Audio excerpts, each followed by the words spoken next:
Hey everybody, Alex from SeemsGoodMagic.com here, and we are doing another Hour of Devastation Amonkhet Intermediate Swiss Draft League. If you like the content, please like and subscribe. So we have Hour of Revelation here, which I doubt is worth anything. Probably, yeah.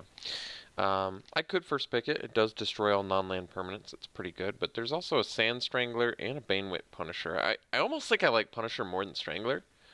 It's kind of tough because you have to sacrifice this, but this also deals with anything, and on top of that, you can kill something and then kill something else that has a neg 1 counter, which I kind of like. Pretty impressed with this card. This is a great pack. I don't know how much I love the Hour of Revelation. It does destroy all non-land permanents, which is good, but this is such a low-curve format that if I'm not playing blue-red, then I almost feel like I should just... I think I actually like the Punisher more than the Strangler. That's difficult.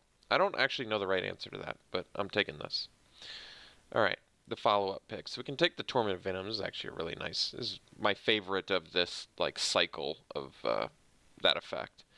Is definitely the Torment of Venom. And it actually has some random synergy with Punisher as well. Well, not as much as you'd want, but enough where I'm happy with it. It's also Unraveling Mummy, which is great for the zombie deck, clearly.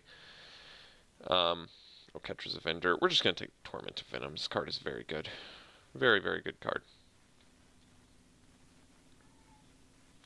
So, now we have Puncturing Blow. We have Vile Manifestation, which is much more of a cycling card, clearly. Carrion Screecher, which is better than I thought it was. But the two black cards not impressive enough. I think we're probably just going Puncturing Blow because I like to kill things. So let's take it. Okay, so now we have Ruin Rat, Bone Slasher, Kenra Eternal, Thorn Moloch, Desert, Chandra's Defeat, Liliana's Defeat. A lot of on-color cards for the direction we want to go. Currently our black is better than our red. Pretty tempted to take the Kenra Eternal or the Bone Slasher. The Rat is good too, though, because of the Death Touch, but there's a lot of things that kill X1s. It still is a good card, but I might prefer the Eternal. It's also a relevant creature type, which I like. So is the Bone Slasher, and it's a 3-mana 3/3. But being unable to block unless you're in the zombie archetype could be a problem. And this has Afflict, which has certainly proven itself to be a pretty good ability. I think we're going Eternal here. Can never really have enough 2-drops anyway. So another Torment of Venom is kind of a gift. I like this card. I guess you can get gunked up at the 4-drops, but this is a powerful effect. Very powerful effect. And I like it. So we'll take it. So another crack at the Vile Manifestation. There's also Kenra Scrapper, Desert, Gilded Ceradon. I think we're going to go Scrapper here. If we end up in red-black, Scrapper is one of the more premium 3-drops you can get. So I'm pretty comfortable taking it here. Another Scrapper is kind of a gift. It's certainly better enough than Eternal, where I'd take a 3-drop over a 2-drop, and the same goes for Scrapper over Rat as well. So we can take the Screecher now. There's Dagger of the Worthy, which I'm still kind of undecided how I feel about this card overall, but it's got to be pretty good with the Scrapper. Get in for 6 power menace. That is good. There's a Desert here. The Screecher I did say is good, but we've already got a few 4-drops. I could take another one. There's also Granitic Titan, which is a fine finisher that cycles. I don't know how I feel about Dagger. Remember, Afflict does sort of stack. I guess they trigger rather separately, but I think I'll take the Dagger. It's cheap. Blur Blades is quite a good effect, actually. I like it, and we're looking like we're pretty aggressive. Having the Blur Blades alongside the Torment of Venoms does seem actually pretty good. I guess none of these are on color, and at this point I pretty much would like to be red-black, so I think I'm just going to let the rest of the drafters have at it. Alright, we got the Vile Manifestation. Could take the Encampment, but I guess we'll take the Manifestation. I've yet to see this card played. If I take the Encampment, actually, I just doubt we're going to be able to make it work, especially considering we have 0 cycle at the moment. Whereas Survivor's Encampment is a playable desert, and getting the desert cards, the effects that benefit you from playing deserts, would be a gift. And actually, Blur of Blades is another synergy with Banewit Punisher, so that's kind of nice. Well, definitely a time to take the Liliana's Defeat. Pretty excellent sideboard card, and without weakness doesn't really make the deck all that often anyway, so. Alright, Kindled Fury could possibly make the deck. I actually like Kindled Fury. Second to last pick, Vile Manifestation. I doubt it's going to make the deck. I guess we could have had 2 of them. And then a last pick, white card. Person trying to signal to us. Unfortunately for them, I have 10 playable cards for my red-black deck here, so I am not going to heed their signal. So open fire, probably taking that over Merciless Eternal, and the Torment of Scarabs, and the Thorn Moloch. If we got the Eternal back, that would be nice. As I've mentioned before, LSV had kind of talked up this card before I'd gotten a chance to really play with it, because on the surface it didn't look super impressive, but it did play much better than I expected it to, so we'll take the open fire though over it, because open fire is pretty excellent premium removal that can kill your opponent, so I like that. Hour of Glory is a nice card to get past. So it looks like we're running the red-black removal deck again, which I'm fine with. I actually like this. It's a fun archetype to play because you get so many good removal spells. I guess the issue is you need to make sure that you end up with enough good creatures, though. But I mean, we are looking pretty excellent so far. So we can take the Thorn Moloch. We can take the Ruin Rat. The Ruin Rat keeps the curve a little bit low. The Thorn Moloch is actually fine with this many non-creature spells, but as I usually mention, this archetype tends, not even the archetype, the format tends to get gunked up at 3.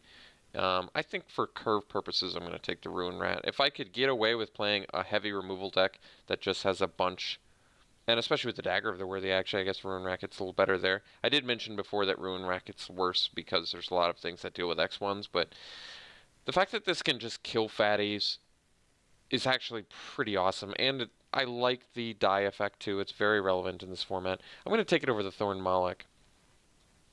I really just want to make sure we have a really nice curve. We can curve out effectively, and yeah. Okay, so now we have Merciless Eternal versus Wretched Camel. Well, we have 1 desert for the Camel, but I think Merciless Eternal, on the other hand, is better enough than Wretched Camel, where I'd like to take it here. Even though I'm foregoing a 2-drop for a 3-drop, I think this card is actually very, very good. Afflict 2, they don't want to block it. If they do block it, you get to discard and make it a 4/4. It's a pretty effective way to kill somebody. There's a Sifter Worm in here, but we're going to take the Lethal Sting over the desert. Get yet another removal spell. So I guess what ends up happening sometimes is you get so many premium removal spells, and then you sort of have to play possibly, you know, worse creatures. But I've been meaning to play this Manticore Eternal. I kind of want to take it over Defiant Kenra, even though Kenra's a 2-drop. This card looks impressive to me. 5 mana, 5 power, Afflict 3. Does have to attack each turn, but with the amount of removal we have, it seems like it's an effective way to kill somebody. I'm okay with Torment of Venom number 3. Granted, we're at 7 creatures, but we also don't have to run the Kindled Fury or the Dagger of the Worthy either. I mean, I'm fine with just mixing up creatures and spells and not really messing with combat tricks or equipment and just going to town with our removal. I mean, I've never even had 3 Torment of Venoms before, so that's pretty cool. We'll take the Scrounger of Souls now. I actually like this card quite a bit. It's a bit expensive, I guess, but I don't really need the Traveler's Amulet so much, and Scrounger of Souls is actually a good way to combat some aggro. Alright, got the Merciless Eternal back, which is pretty excellent. Alright, getting Ruin Rat back is kind of a gift too. So we've got the early Death Touch, we have just endless removal. We've got our premium creatures are the Scrappers. I think the Eternals could be considered premium, maybe. And then we've got Eternal, which might be premium. I'm actually not sure. Getting the Moloch back is a gift. It's a great card. Our deck is sweet. This is definitely a good-looking deck. I don't even know if we need... Maybe the first cut is like the Scrounger of Souls, just make our curve a little bit better. Like, the problem with 5 drops in this format basically 5-drop or bigger creatures. Oh, getting the Wretched Camelback's a gift too. Uh, the problem with running 5-drop creatures in this format is that we're going to cut black again. Unsummon. Blue-red just hinders it so much. Crasher is very, very good. There's Splendid Agony as well, but Crasher is just one of those cards that wins the game, so we're going to take that first pick over the removal and be happy. Let's get rid of the Without Weakness. I think the chances of playing that are very low. And then I think, like I said, I think Scrounger of Souls is going to be the first potential cut, and then probably the Camel, even though we have one desert. Bone Picker is good, especially when you have a ton of removal.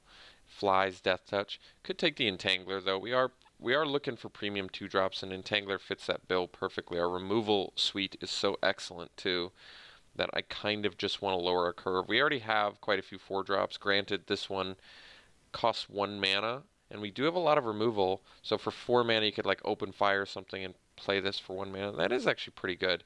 And a 3/2 Flying Death Touch is good. This is a premium 2-drop, though, and you can never really have enough 2-drops, ever. I think we're going Entangler. I don't absolutely know that's right, but just I think I would always rather pay 2 mana and get my 3/3 attacker potentially. There's a Dissenter in here, but we're going Entangler number 2. There's also Trial of Solidarity, which is quite good. So Cartouche of Ambition. We have Supernatural Stamina. We have Fling. So it's probably Cartouche. Supernatural Stamina is deceptively good. We don't have a ton of Enter the Battlefield effects, though. It does work actually reasonably well with the Ruin Rat. You get another effective Death Touch, and you get to exile again, potentially.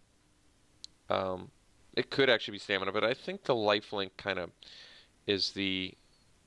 Well, I mean, there's also Fling. We don't have super high power creatures, but for 5, well, you can do it to this and deal 4. Like 4 is kind of the magic minimum number I like with Fling, and we actually have a decent amount of that. The 2 Scrappers, the Eternals potentially, even the Thorn Moloch is 3 with just Fling. That's not bad. I still think we're going to go Cartouche. We probably Wheel of Fling anyway. So we can take the Sure Shot. I guess it's the only uncolored thing we care about. We're not really going to play Unburden. Let's ditch the Scrounger. And like I said, I think the Camel is probably the next card we ditch. I think we take the Farmland. There's Painted Bluffs, which is a desert. Well, let me see if Irrigated Farmland's worth anything. It's worth a ticket. I'd probably take it. I don't really need to go too deep on the desert plan, especially since I have one card that is not necessarily making the deck anyway. We can take the Sunscorched Desert. Dread Wanderer kind of fits our deck perfectly, though, since we are aggressive, and it's a pretty excellent 1-drop. I doubt it's worth anything, but the zombie deck was popular for a second. So we'll take that over the Wandering Death and the Sunscorched Desert. Very good. So now we can take Cartouche, but I guess we probably want to cut the Camel. And then the next cut is probably one of our 3-drops. Probably the Sure Shot, I'm guessing. Yeah. Probably the Sure Shot. So then we can go Mummy or Dissenter. So Dissenter is good with the Lethal Sting.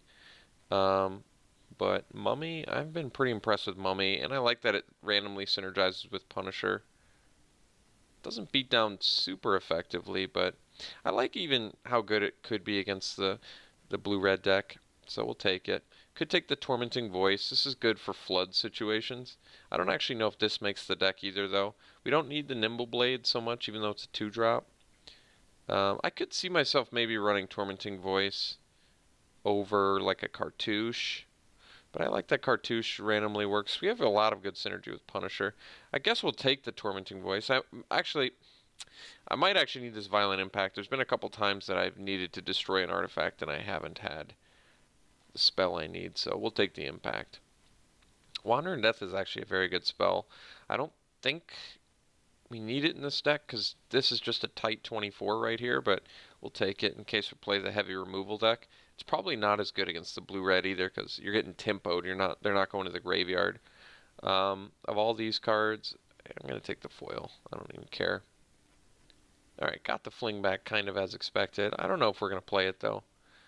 Might end up doing more for us overall than like a Cartouche of Ambition. I'm not exactly sure, though.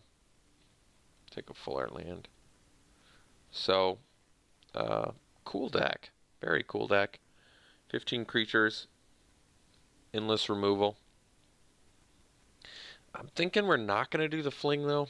It's tough. I really do like fling a lot, but we're kind of... It's basically fling versus Cartouche of Ambition. I feel like the lifelink of Ambition is more often going to be relevant for us, probably. I'm assuming. So, I think we'll cut the fling.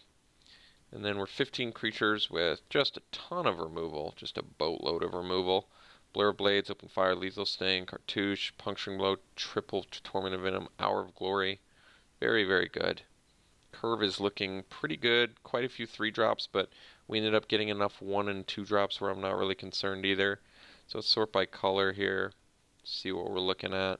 More black than red, and we have at least 3... Well, we have 2 double red. Well, I think we're probably just going to do 9-7, which they also agree with. So we'll do 9-7.